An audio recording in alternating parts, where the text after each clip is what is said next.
আমারও না ইদানিং ওকে সন্দেহ হচ্ছে। বলেন তো মনির কাকা, ওর আসল কাহিনীটা কি? আমিও জানতে চাই।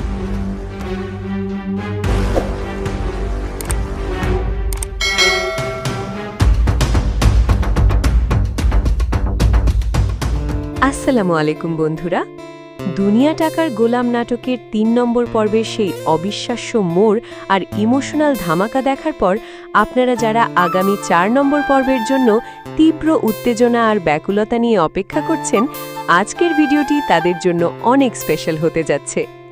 একদিকে গোলামের উপর আসা একের পর এক সন্দেহ, আর অন্যদিকে সেজাদ চৌধুরীর পরিবারের সেই বিশাল রহস্য, সব মিলিয়ে নাটকটি এখন এক চরম মোড়ে দাঁড়িয়ে। আজকের ভিডিওতে আমরা ৪ নম্বর পর্বের সম্ভাব্য সব হাই ভোল্টেজ টুইস্ট নিয়ে কথা বলবো, তাই একটুও মিস না করে ভিডিওটি শেষ পর্যন্ত দেখুন। নাটকটা দেখার সময় আপনাদের কি একবারও মনে হয়েছে যে গোলাম সত্যিই কি সেই সেজাদ চৌধুরী, নাকি সে অন্য কেউ? একদিকে সেজাদের মা আর স্ত্রী তাকে চিনে খেলার দাবি করছেন, অন্যদিকে গোলাম নিজেকে মির্জা বাড়ির সাধারণ কাজের লোক হিসেবে প্রমাণ করার আপ্রাণ চেষ্টা চালাচ্ছে। ব্যাপারটা কিন্তু আসলেই বেশ কনফিউজিং। তার এই সরলতা আর সততা দেখে আমার তো মাঝে মাঝে মনে হয় সে কি সত্যিই সাধারণ একজন মানুষ, নাকি এর পেছনে অনেক বড় কোনো গভীর ষড়যন্ত্র লুকিয়ে আছে। ফাতেমার সাথে যে তার সম্পর্কটা তৈরি হচ্ছে, সেটাও তো গল্পের আরেকটা দারুণ টুইস্ট।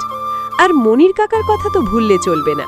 তিনি যেহেতু জোর দিয়ে বলছেন যে তার কাছে গোলামের পর্দা ফাঁস করার মতো বড় কোনো প্রমাণ আছে, তাহলে ৪ নম্বর পর্বে কি আমরা সেই সত্যটা অবশেষে জানতে পারবো? আমার তো মনে হয় মনির কাকা হয়তো এমন কিছু খুঁজে পেয়েছেন যা গোটা পরিস্থিতি পুরো উল্টে দেবে। ৪ নম্বর পর্বটা তো আমার কাছে মনে হচ্ছে একদম টার্নিং পয়েন্ট হতে যাচ্ছে। আমার ধারণা আগামী পর্বে আমরা গোলামের আসল চরিত্রের এক নতুন দিক হয়তো দেখতে পাবো। হতে পারে মনির কাকা এমন কোনো দলিল বা ভিডিও সবার সামনে নিয়ে আসবেন যেটা গোলামের অভিনয়কে পুরোপুরি চ্যালেঞ্জ করবে। আবার এমনও হতে পারে গোলাম আসলে খুব ঠান্ডা মাথার মানুষ, সে জেনে শুনেই অভিনয় করছে যাতে কেউ তাকে সন্দেহ না করে। যদি সেটা হয়, তবে সে সেজাদের পরিচয়ে পুরো সম্পত্তি দখল করার কোনো গোপন মিশন কি তার আছে? আর ফাতেমার কথা তো বাদই দিলাম, সে তো পরিষ্কার করেই জানিয়ে দিয়েছে যে সে ধনী পরিবারের কাউকে বিয়ে করতে চায় না। এখন যদি শেষ পর্যন্ত প্রমাণিত হয় যে গোলাম কোনো সাধারণ মানুষ নয়, বরং অনেক বড় ঘরের সন্তান, তবে ফাতেমা তাকে কি আদৌ মেনে নেবে, নাকি তার এই সততা আর ভালোবাসার সম্পর্কটা ভেঙে যাবে?